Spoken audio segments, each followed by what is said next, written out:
Welcome to the Boundary Breakers Collective. Today, I am here with Amy Todisco. And with over 30 years of trailblazing experience in green living and holistic health, Amy has broken boundaries in advocating for healthier, toxin free lifestyles. Featured on HGTV and Vermont Public Television and Radio, Amy brings her expertise to the forefront with a down to earth approach. As the technical editor of Green Living for Dummies in 2008 and the founding executive director of a nonprofit launched by Seventh Generation, she has been a catalyst for meaningful change. Amy's practical, actionable guidance has empowered countless individuals to embrace eco friendly, holistic living, transforming their health, homes, and communities. Amy, it's a pleasure to have you here. I'm super stoked to have this conversation with you and to learn about how you break boundaries and live a life by design. Welcome. How are you doing? Oh, thank you so much. I'm doing great. I'm so happy to be here. Yeah, likewise. I'm so happy to have you here. We had conversations in the past, and I was so always, you have so many things that we can learn from because Oh, your lifestyle, because all the experience that you have combined into all these golden nuggets of wisdom. So, my first question always in this series is what makes you or what defines you as a boundary breaker? that's a great question. So I would say that my early childhood actually started me off on the right path. My mom was single for most of my teenage life, and she really instilled the whole idea that I could do and be anything I wanted. And to cement that in, she had taken a personal development seminar that was popular in the 1970s called EST, and she sent me to go as a 13-year-old in an Oh, adult wow. training for 2 weekends. And that, I would say, really started things off for me, where I realized that I am in control of my own life, that I can make choices that either serve me or don't, and that I never really felt like I was a victim of circumstances. I always felt, okay, what do I want to do? What do I want to achieve? And then I would go for it. I must say, I'm just thinking of how many of us would send their 13 years old to Probably not weekends. too many. I know times are different now, and we might even think that's very dangerous, Right, having right. all the things happening.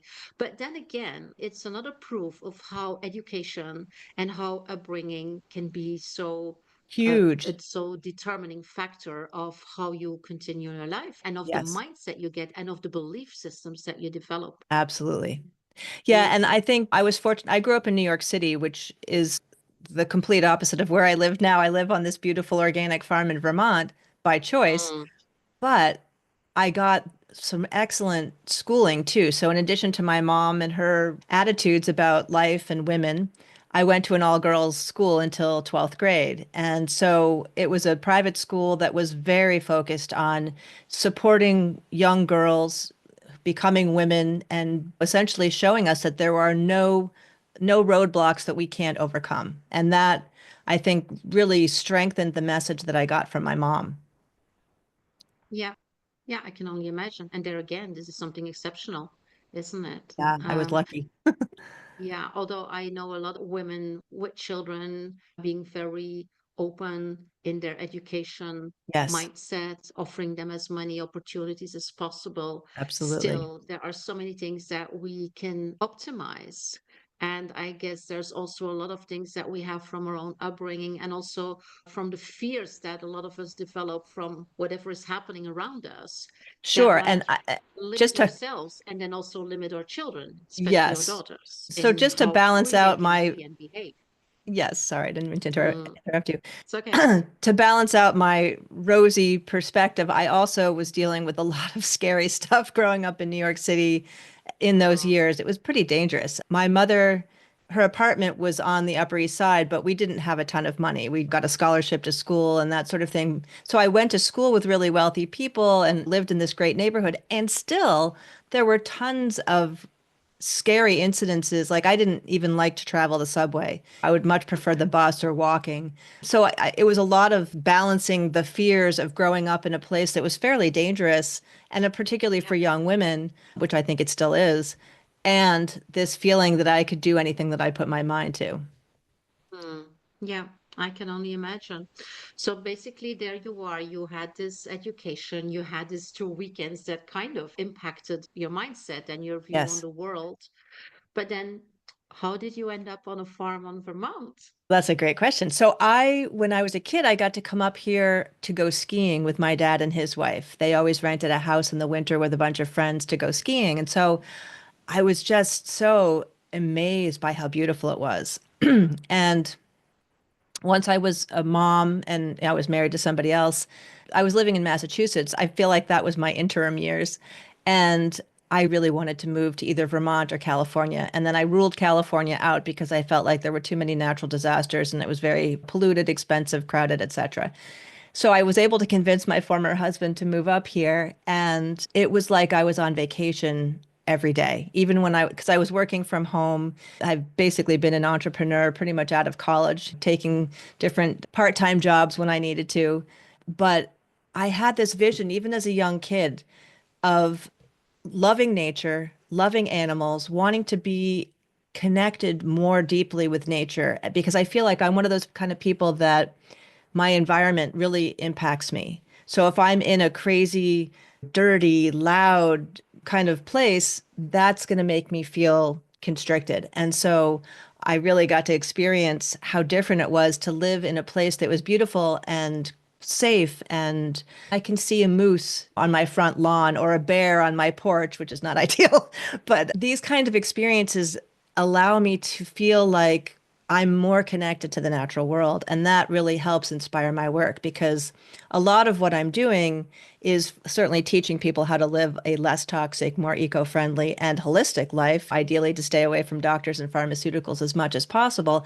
And the connection to nature, feeling like that we are all connected to this living world as well as each other, and that it's our responsibility to take care of this amazing gift that we've been given to live here. And so it's so much easier for me to do that when I'm living in a beautiful place that's filled with nature and farms and a lot more of a healthy living ethic. Yeah, absolutely. And that really resonates with me. And I know it will also resonate with a lot of women. And then, of course, yeah, probably it was easy for you to do. But for me, I don't see how to do that. And Yeah. that also resonates with me. I'm living a little bit like you in the middle of Yes. nowhere. I'm living on the top of a mountain, and I choose to live like that only 5 years ago, although I already Amazing. have the place for 15 years. So there again, it was not like a hard decision because I already knew where I was going to. But before that, I just had the traditional linear career study hard, Mm. work hard, paying for that. It costed me my marriage and staying in like a rhythm and a pattern that was like very normal in when we look at how you organize your life nowadays. It's studying, working, having a family, working even Right. harder than if you're lucky not having a burnout or a depression or any other sign of your body like this is enough, really, you are exaggerating. It took me a long time. Yeah. It basically it was until I came here and understood how nature and silence, like you say, are a lever for transformation, are a lever Yes. for recharging your batteries. That I said, whoa, it can be very different. Yes. And a lot of us know that or are Right. aware of that, but we don't do it because Right. we have the children, or our Right. husband has a good job there, or we have a very good job Oh, in the yeah. corporates, or parents are there and they, Yes. they are needy and we will have to take care of them. And so Yeah. basically, there's so many other elements that keep us from doing that. What is your advice to shift that, to make that possibility more a reality, That's to such, bring that closer? yeah, that's such a great point because I did some of the traditional stuff, went to college, got married, had a child. I never really worked in a traditional industry per se. I temped for a bunch of times, but even right out of college, I started becoming a photographer because I was so inspired Mm, by a class that I was taking and had been hired by my professor actually to be his assistant. So I have a kind of a unusual and unique way of looking at career stuff. But I think the main thing that I kept thinking about, especially once I had a daughter, was I wanted to be the role model for her to say, hey, you can do this your way. That yes, mm, there may be these pressures and societal influences, but I didn't feel like I had to necessarily follow it exactly the way that everybody else was. And that certainly took risks. That certainly took being willing to live on less. It became such a powerful force in me that it felt like I didn't really have a choice. Of course I did, but I felt like I was going for these things that were so important to me. Like the work that I do is a passion. It's something that I'm doing because I feel like I'm fulfilling maybe an agreement that I made as a soul before I came into this body. And so it didn't feel like I was willing to just disregard that and follow the normal stuff. I've always done things differently, and I think my mom helped with that a little bit, but I think it's my personality. Like my sister and I are totally opposite. My sister's much more mainstream, follows things the way that you're supposed to do it, and I was never like that. And Mm. it created some challenges, but it also made me feel so much better about myself. Yeah. I would say I understand when you say it's personality. I also believe it's consciousness. Like, Yes, how yes, aware are you of what is your sole purpose absolutely. and what are you here to do in the world and how Yes, you are going to manifest that? And yes, for some of us, it takes more time. For some of us, it takes like more little pushes. You can go now, you can do now. And there's a lot of fear involved. I believe yes. that our society is run by fear. If you look Oh, at the media, absolutely. And if you it's look what, at how politicians are creating a reality that of course is a reality if you allow those filters to operate. correct. So it is about finding different filters to create a reality that really matches your soul purpose, and Yes. then just go for it. Like you say, sometimes it's risky and I'm doing it anyway, sometimes I'm Yes, afraid and I'm doing it anyway, and then exactly. just look what happens. My standard question is, what's the worst that can happen? Yes, I do that too. Yeah, and it opens so much opportunities. It is. I also believe that curiosity is an important one in that, Yes, I and was going to being say that. able, yeah, being able to let go of judgment, because or judgment, that is something that I guess with the first spoon or the first meal that we receive as babies, I think there's a dosage judgment in that, because when we come to the world there's no judgment, but once we get Right. into this awareness stage, there's Yes. so much judgment and so much need for us to please and to belong and to not confront and to be, especially for women, to be Yes, I nice was and to thinking do that. what is expected from us.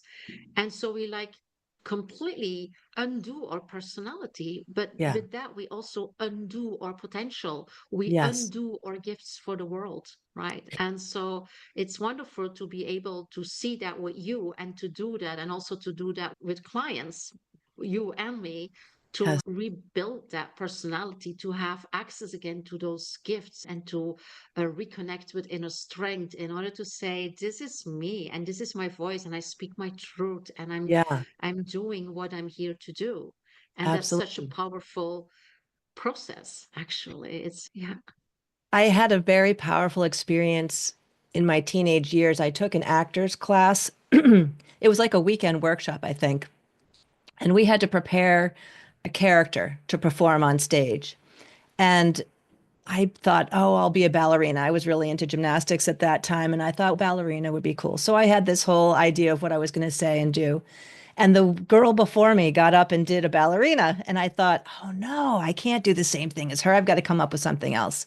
And so what one of my thoughts was going to be following intuition. So my intuition said, become one of those TV evangelist ministers. And so I didn't know a whole lot about it other than what I had seen on television. So I got up there and I started doing this character, and it was wild. I had the entire audience on their knees simulating praying and all that stuff. And I froze at that one moment because I thought, oh my gosh, I have all this power. I can't believe that people are going along with this.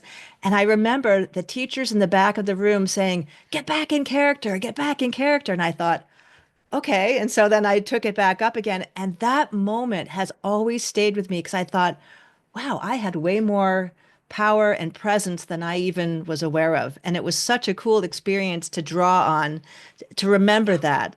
And so anytime I've been in a situation where I've been doing public speaking or speaking out about something, I always remember that experience. Yeah, I like that a lot. When I work with women in order to like reconnect with their strengths and access their power centers, one of the power centers is indeed, like you say, this powerful you. Yeah. And so Yes.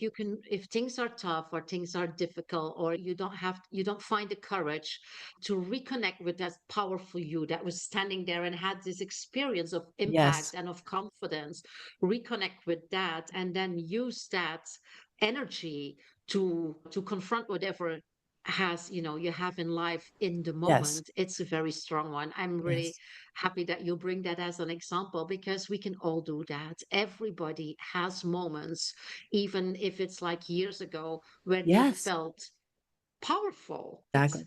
There's always at least one moment, and so reconnect with that and use that energy to deal with whatever is coming your way a lot better than be afraid and not understand and think that you are powerless, because when you feel that, it's like indeed you're giving away your power and you let Exactly. other people or situations control you, and taking back that power from the inner strength. Such a good, I would say, approach. It's an amazing process. It's an amazing process. And we can practice that. We can practice that even with visualization. Imagine ourselves as very powerful in certain situations, because our brain doesn't really knows the difference between That's right. Well, reality and our that's thoughts. We can really trick our brain, right? And yes, so if we step into that power imaginary and we connect with our heart, we really feel it. We have the emotions that go with stepping into that power. It creates an energy that we can use for whatever comes our way, for whatever curveballs life throws at us. And these are yes. very simple things. And Well, yet, not everybody understands or practices it. So that's right. maybe when you're listening or when you're watching this episode, try it. You will see it will shift a lot. Yeah.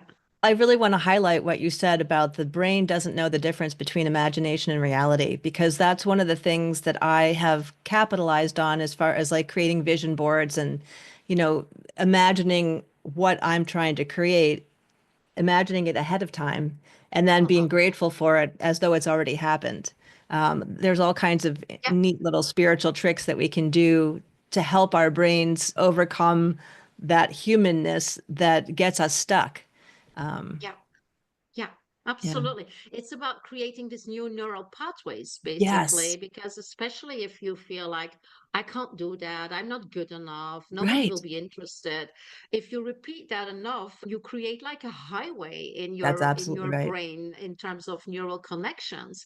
And it is about creating new ones. And with, like Yes. you say, with vision boards, with imagery, with visualizations, you can Right. create these new neural pathways and make them deeper and easier to access. And we Right. all have that. I mean, for this year, I have this big project I'm launching soon. I cannot tell too much about it, but there's a lot of other people involved, a lot of other female entrepreneurs. So it's like a co creation project. And it's a little bit scary, because even though I know it's an amazing project, I know, first of all, it's a lot of work, a lot of organization. And Yeah. secondly, we have to be able to start with at least 50 women to give it the critical mass. And Yes. so I'm doing a lot of visualizations of me, the organizer and the launcher of this big project, and how it will be, and what my website will like, and how I will do a Mm. communication, and how I will do the webinars and the interaction with people that are interested, things like that. I do a lot of imagery and visualizations there in order to build that. And so if there's this little connection that says, it will be difficult, it might not be the good time or whatever, all the things that come up with all of us when we Yeah. start something new, I just try to bury that neural connection and create a new one of the successful launch. And that's a big difference. Also in energy and in Yes. power to speak and to create a connection with other people. That's an important one. Yeah. So two thoughts come to mind. One is asking you the question, what will you feel like when this is a success? Like, how will that having that new project come to fruition make you feel? Oh, it will make me feel extremely happy, because it will be again a manifestation and an emanation of what I want to do. So Awesome. when I look at my mission on this planet, it is about giving women a voice so they can speak their Ah, truth, but yep, also create the platforms to do that. Because we yep. can have a voice, we can speak our truth, but if there's no platform for people to reach us or to listen to us, that's a difficult one. Right. And so it would be so aligned with my mission that it would be amazing.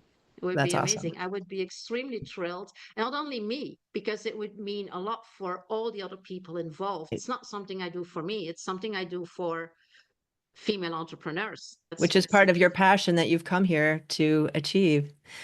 So, exactly. Yeah. one thing that I also thought about is, there are times where, because of the programming we've received basically from the time that we're probably even in utero, but they say Dr. Bruce Lipton talks about from 0 to 7 is when we are programmed by the people around us, whether it's our parents, our friends, teachers, students, etc.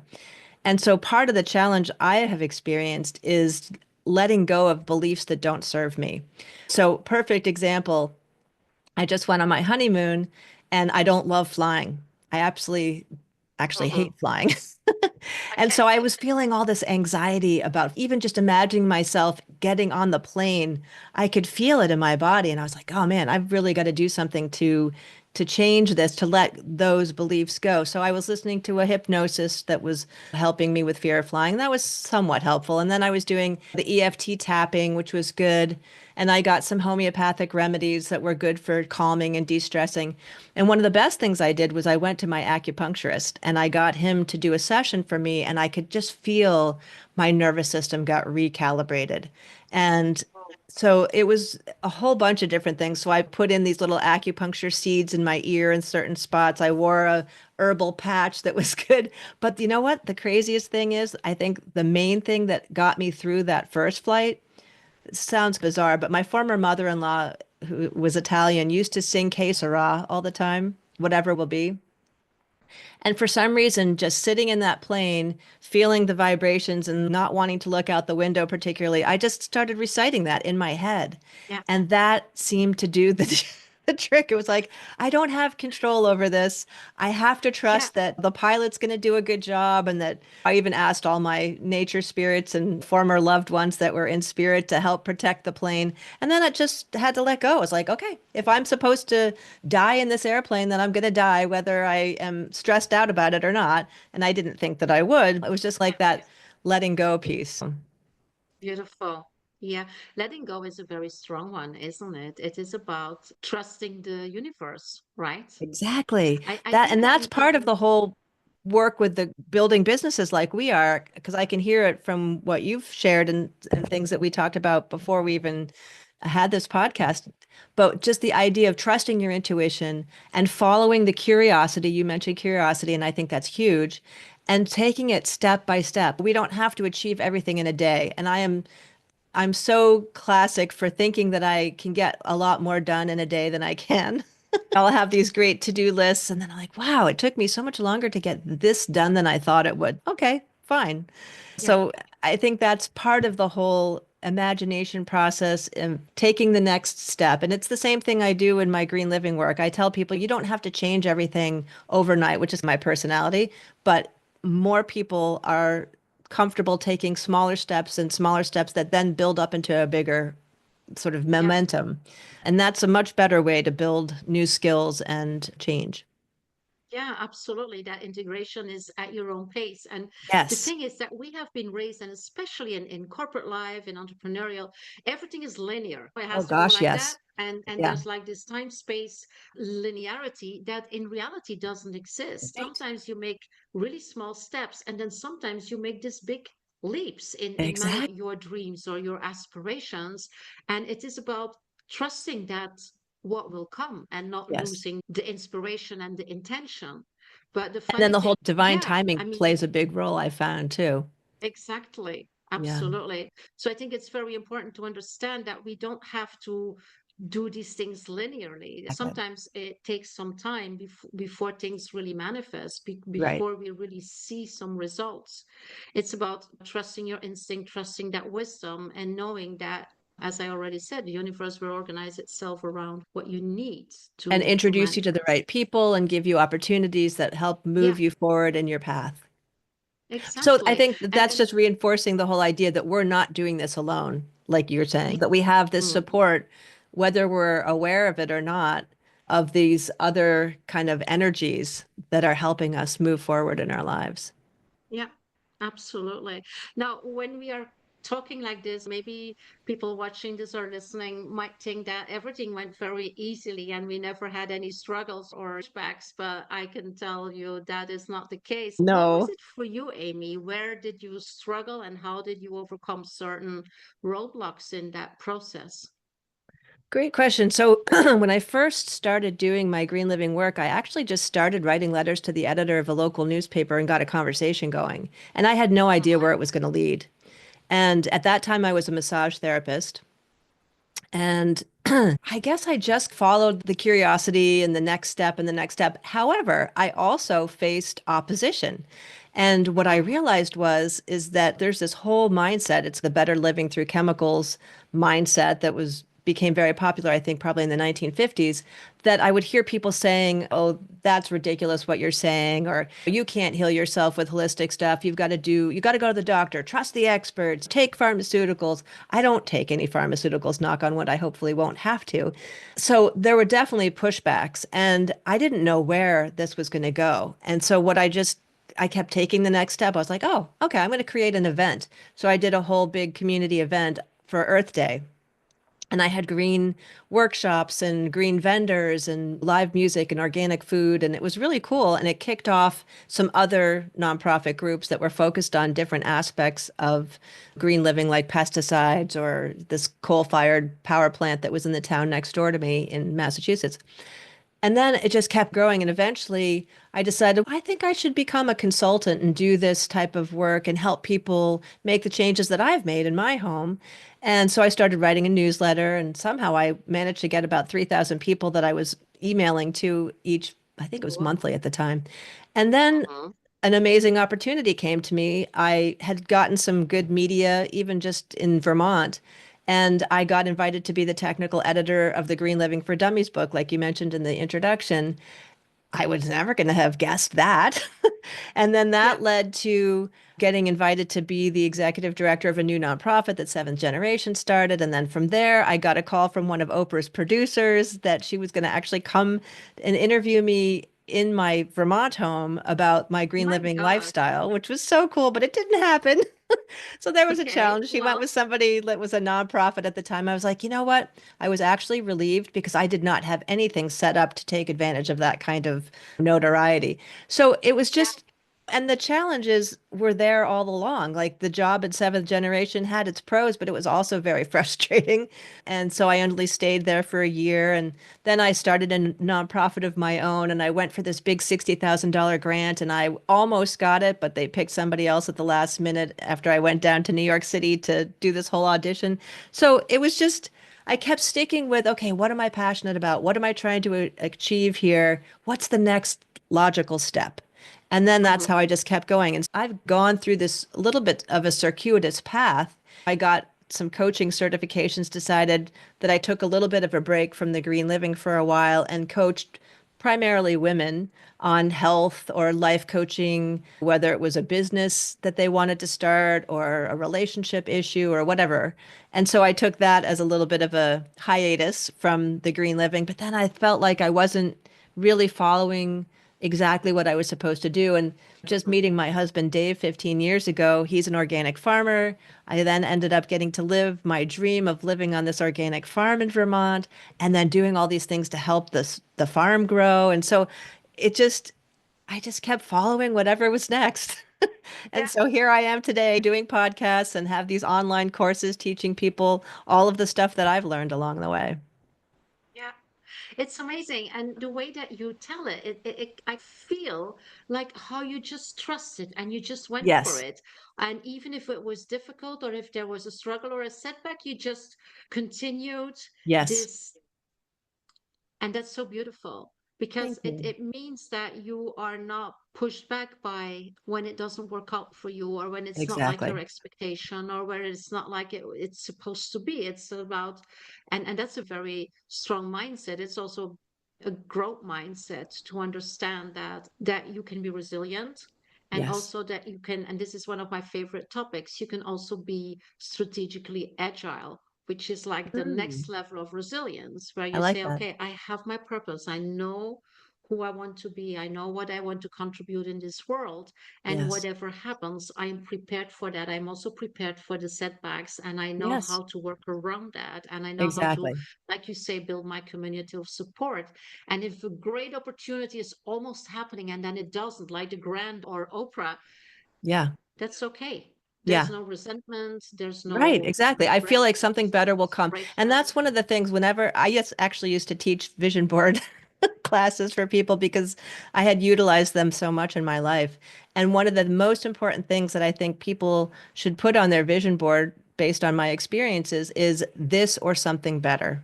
Because we don't know how good something could be. We may have a limited perspective of what we think we're capable of. I feel like maybe I'll be on Joe Rogan's show or something, which might be even more powerful than having been on Oprah back then, or who knows? I'm not really Yeah, sure what's coming next, but I'm open to it. And if one thing, like you said, if one thing doesn't work out, then there's something else around the corner that's probably better. I love that. This or something better. Yeah. That's really, it's how many words is it? Three words. Three, Four words. four words. Sorry, Yeah. my counting. That's okay. Four words that like can turn everything around in terms Totally. of how you look at life, how you look at events, how you Right. experience them, and how you use them to continue and build on that. That's Yeah. beautiful. That's Thank beautiful. you. I do quotes. I distill quotes from our conversations. Oh, I'm pretty cool. sure that this one will be That's one going of to be your one of them. quotes. Yes, yes, we're going Beautiful. to make that famous. That's I a love very good that. one. Yeah, absolutely. Absolutely. Amy, I'm pretty sure that just watching or listening this episode will mean a lot for a lot of people, like eye I hope so. openers or small ideas. Last advice that you have for women that are looking for more fulfillment, that are looking for more momentum in their life, and that are Yeah. looking for this holistic approach, that are tired of being only the professional woman, only the career Yes. woman, but right want to open to all aspects of living. What would be your best advice? So I think women in general tend to be nurturers, and we are, and I know for myself, it's easier for me to take care of other people and their needs versus my own. And I think that there has to be a time when, especially when children are older, if you're a mom, that you have to say, okay, what do I need to feel like I've fulfilled my mission in this life or purpose, or what is something that has been calling to each person that maybe they haven't been willing to try yet, that they can take one step in that direction and find a supportive community or a coach or something that gives you support so that you don't feel like you have to do it all by yourself. I think that's really important that we as women, we have communities, there's online groups, there's maybe even just if you wanted to start a business, for example, maybe joining a local chamber of commerce. I don't know if those are as effective as they used to be. But basically, my point is looking for support to help move forward. And I think I've paid attention to people that have worked in hospice that talk to people as they're departing this life and some of the things that they talk about. And nobody has said, geez, I wish I had worked more. But there's Mhm. a lot of regrets that sometimes people have. Oh, I wish I had traveled more, or I wish I had done this or that. And so I look at my life with that in mind. Like when I get With to the that end in point, will mind. I feel as though I've done everything that I wanted to do in this lifetime? So Mm. that might be a starting point. That's a very good question. Absolutely. Thank you so much, Amy, Oh, my for pleasure. conversation, for your contribution to the Boundary Breakers Collective, for your contribution to the world, because the work that you do is very important. And maybe we can also mention you have a freebie for the people that are Oh, here in the yes. audience. Yes, I So do. We will set the URL for these freebies in the comments so you everybody who's listening or watching live or the replays have access to it. So what is it, Awesome. Amy? So it's a 7-day green living challenge. And so each day in your inbox, you would get one tip with a little bit of background information. Sometimes there's a video, but it's one area that is focused on in each email. And it's a gives you an action item. So for example, making your own do-it-yourself cleaning product or your own laundry soap or creating one organic meal. So this is the kind of stuff. And then there's a option to be a part of this community that I started on Slack that's part of the challenge that's free also. And so you can connect with other people and share challenges and successes and ask questions. And so that's a really easy thing to sign up for because it's a small step each day for 7 days. That's wonderful. I'll make sure that everything is in the show notes. I probably will participate as well because I Oh, love that'd be these kind great. of things. I do them myself. Even if we think that we don't have time, we do. And it Exactly. is, in terms of mindfulness, it's wonderful to do That's in all there these too. things. Yeah, because you feel a very different, you feel very different about the result Yes. because the process towards the result is something that you have chosen very consciously in order to be sustainable, in order to be organic, and it adds to your satisfaction. That's how I feel about it. It It's does. And can I add one more point to oops, that? So one of the things that drives me is the idea that the healthier that we are, the easier it is for us to pursue the life of our dreams. If we're struggling with all kinds of health problems, that's going to take us back and away from what we're trying to accomplish. So for me, that's one of the driving forces behind this kind of information sharing is to help people live so that they can thrive and not feel like they're challenged by everyday or even not everyday diseases, but things that are caused by our exposure to these toxins in our food or household products or what have you. So, yeah, absolutely. Thank you so much, Amy, for all your wisdom and for this very generous challenge. Looking forward to that. my And for pleasure. everybody that listened to this episode, let us know. Let us know how you feel. Let us give us your feedback. Let us know what has inspired you and how you will implement that in your life. And if you have questions, if you want to go deeper, just connect with us, contact with us. All the information again is in the show notes. And hope to see you again in another episode of the Boundary Breakers. Thank you so much for being here. Take care.